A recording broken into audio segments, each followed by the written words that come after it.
It's actually, if it survives another 5 years, it will still be the longest lasting MMO ever. Yeah. Well, no, that's EverQuest, which is still going on.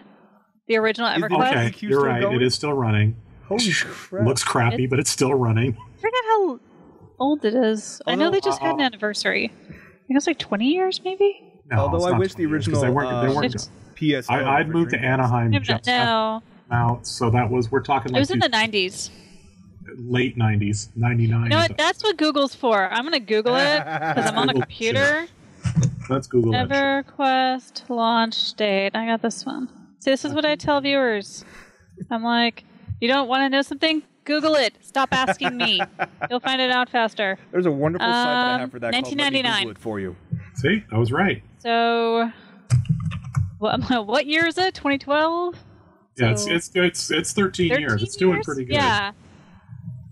Yeah. Now, so wait, now we can do the math. World of Warcraft. When did that launch? 7. No, I think we're in 5 years now. You can figure this out live. The game was released 2004? No. Blizzard they announced it in 2001, and the game was released in 2004. So that one's 11 years old. So if it goes on for another 5 years, then it'll be 16 years old. Mm-hmm. And then technically it'll be longer than EverQuest, assuming that EverQuest suddenly stops. But if they keep going, then EverQuest will. As long as they make enough money to keep the servers going, they will. Yeah, exactly. I mean, they'd be stupid not to. It's like free money. I don't think they're even developing expansions for it anymore, are they? For World of Warcraft? Or no, for EverQuest? I know they are. They're still doing for expansions. EQ? I know that, yeah. There was one that was released this year in March as part of the anniversary. But yeah, they still do it fairly regularly. Wow. Because, if there's a fan base... the thing is with MMOs, in order to keep your fan base, you have to constantly be adding new content, especially to the end game. Yeah. Otherwise, people are like, well, I did everything, so, okay, bye. Done. And that's more to do. That's why WoW gets all these rises and falls. It's like they'll release the thing, it'll spike for a while, then you'll get you'll reach end game, they'll be able to prolong that out through patches for a little while. Mm-hmm. And then between the last patch and launch of whatever the next one is, in this case, Mists of Pandaria, you're going to see a plummet in subscriptions. But the minute the expansion comes back, those people go reactivate their accounts. Yeah, for like a month, and then they're like, okay, bored now. Oh my god, I want to play this game. Yeah. Sorry, that's my impression of pandas. I'm really looking forward to the pandas. But that's a lot of people are not. With the MMOs is that you can go to other games, and hey, there's a new shooting game come out. I can spend a month on that, and then go back to that MMO. And your character will still be there. So that's always nice. It'll always be there as long as you pay for it. Yeah, that's actually something relatively new, because there used to be other MMOs. Final Fantasy XI comes to mind. Mm-hmm. Yep, played that for several years. So did I. I was grindtastic hell. But it was gorgeous. But if you leave the game for X amount of time, they'd shelve your character and wipe your shit. So if you tried to come back, you had to start from scratch. And then they found a way to resurrect you. But for the longest time, if you walked away from Final Fantasy XI for more than 3 months, your characters were gone. Yep. Well, I talked to Michael about this last week, but I'm going to ask Courtney now. What? Because now, the whole debacle with Final Fantasy 14. Mm-hmm. And now that it's coming back with The World Reborn. 2.0! Will you give it a shot? I never really planned to. Mm-hmm. I don't know. You'd think if I was going to, I would have done it by now. But I haven't. I might. Yeah, because I know... Well, if you had done it before now, you would have hated it. I mean, I remember seeing at E3, all the, however long ago they were demoing it. And their biggest feature is that, it's going to be on 3 multiple screens and it'll look really nice and pretty. But that demo machine kept crashing every 20 minutes. So my roommate's singing the Star Spangled Banner, and I'm like, dude, I told you I'm doing a webcast right now. Why are they doing the Star Spangled Banner? It's like she forgot I was here. Yeah, well. Did you sing it better than the 11-year-old kid at the one baseball game? Maybe. That's a little hard to tell. All right, well, let's talk about a little bit of censorship, Do I post pictures of my cat on Reddit? Not yet. But I should. Look how cute he is. He's so cute. Just laying there all fluffy and pet me. Sweet. Pet me. What's that? We should just make this the whole show. Courtney's cat. Lying here looking cute. There you go. All right. Courtney's cat, do you like what kind back of to me. catnip do you like today? No. All right, well, let's talk about a little bit of censorship that I don't agree with.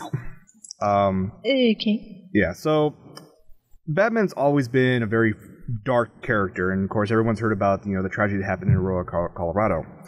The WB has made the announcement that because of the incident, the event, that they have a new version of a new Batman cartoon, which they have one every year and a half anyways.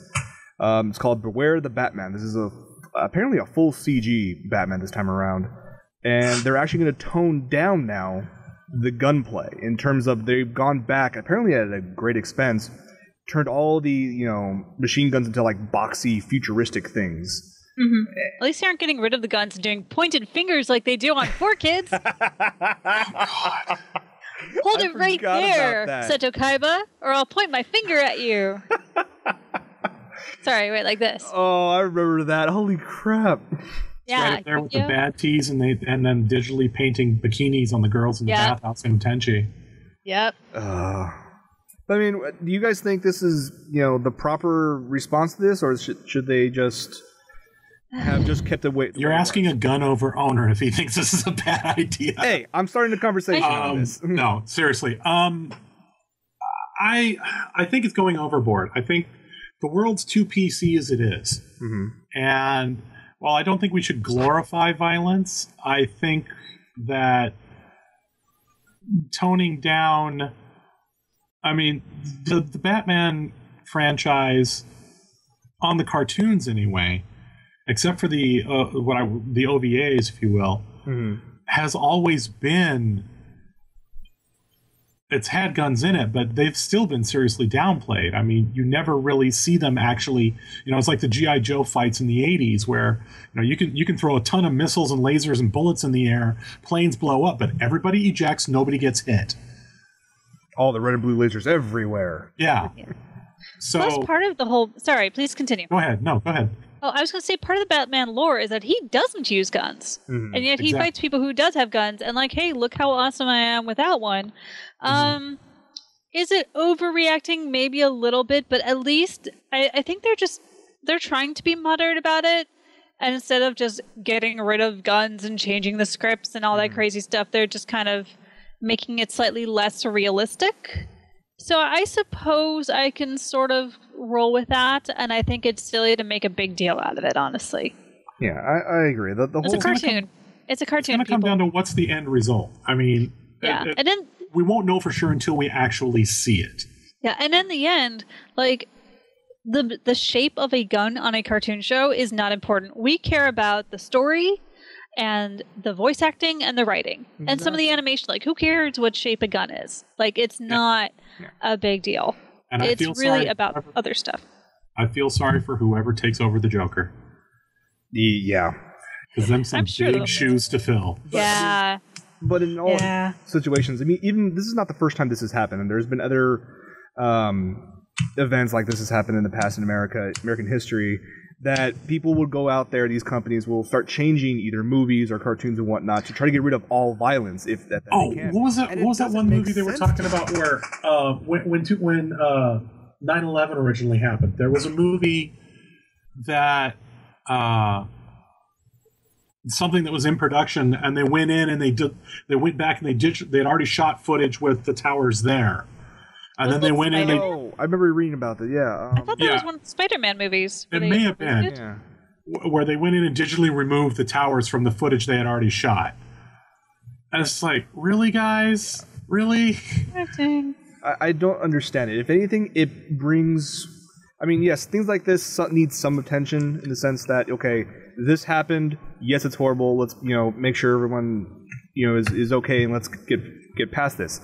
When you start doing things like this, taking down the weapons, and it doesn't make sense because it limits what the initial intent of those stories and those cartoons and those movies to be. Well, also the fact that it's reactionism. You know, it's like this thing that happened in Colorado. Yes, it's a tragedy that one man tried to be a supervillain, but it's, you know, it's the gun rights people have been all, oh, this is why we need more more concealed carry permits. The anti-gun people are like going, this is why we can't have guns. And you know what? You're both wrong. One guy, sick son of a bitch. It happened. Now you need to address that. Not all this is doing is giving more attention to that guy, which is exactly what he wants. Yeah, exactly. So, yeah, I think it's stupid. So there was one case where I think they were right to pull something or at least delay it, and that was an episode of Buffy. In season 3, there was an episode of Buffy where this character Jonathan was going to, or Buffy was able to hear voices. She was able to hear people's thoughts, and she heard that someone was going to like kill a bunch of students. I remember that. Yeah, and she thought that this kid Jonathan was going to take a rifle up to the bell tower and start shooting people, and it turns out that he was going to kill himself instead, and she stops him. But this episode was supposed to air right after the original Columbine shooting, and they decided to pull it, and they aired it later. But I think that's a case where that was probably a more appropriate action to take. Yeah, you know, it didn't affect the overall plot.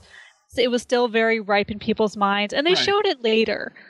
And the nice but thing they didn't like overdo it. You know? In the case of episodic television like Buffy, you know, where it's a monster of the week scenario for the most part, they could do that. You know, they didn't take it and it never saw the light of day. They did bring it back on eventually. So yeah, there's being sensitive to the concerns. Right. And being sensitive to the people who went through it. Exactly. To this thing with WB, you know, like I said earlier, until we actually see it, we won't know if it's too much. Right now, we're jumping in shadows. Then again, if I were WB, I wouldn't have said anything. Yeah, just do it. Just do it. Don't say anything. Don't make a big deal out of it. Your audience would never know. This is them trying to say, we're sensitive.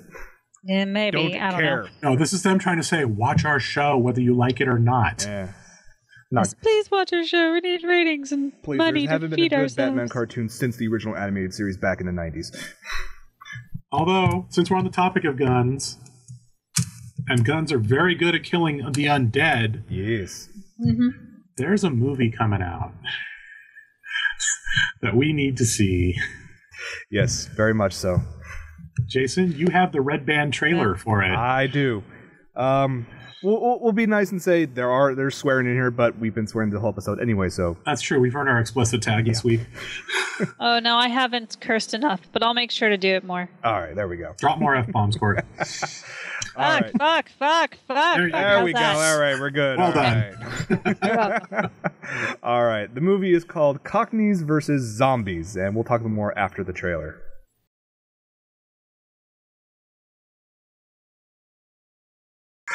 That looks pretty hilarious. Okay, dumb question. Yeah. Just because I was looking at a tiny screen. Was that Michael Caine? No, it was not. Okay, it was a guy who sure looked like Michael Caine. I thought, man, that'd be hilarious if he was that guy. That's just so dignified. That's on the list of import movies I want to see this year. The other one that I really want to see, I wish it get picked up by a major distributor, is Iron Skies. Is that the zombies or the Nazis from space thing? Nazis from the moon. Yes, that's right. Right. And wait, I thought it did. Like, I thought I saw a trailer for it. It's out. Somewhere. It's out, but they don't have a major distribution deal. So you have to petition to get it to show. There's a bunch. They're trying to get the fans to get it a wider release. Right. Just release it everywhere. It's gonna be awesome, anyways. It's gonna be a cult classic. Just come to LA. Everything shows in LA. That's one of the places it's showing. It's only showing one night, but it is showing. Oh, okay. But yeah, I definitely want to see Cockneys versus Zombies. That just looks too much damn fun. Yeah, it comes out the end of this month in the UK. Maybe it's all the leftover Olympians. I have no idea. You know, if you win, you get a medal. If you lose, you become a zombie. Oh, that doesn't leave very many people. Well, you don't have to worry about China. They're all freaking robots anyway. My God, did you watch their diving? Oh, jeez. Yeah. That was impressive. Anyway, enough about that. Let's see what else we got on our list here.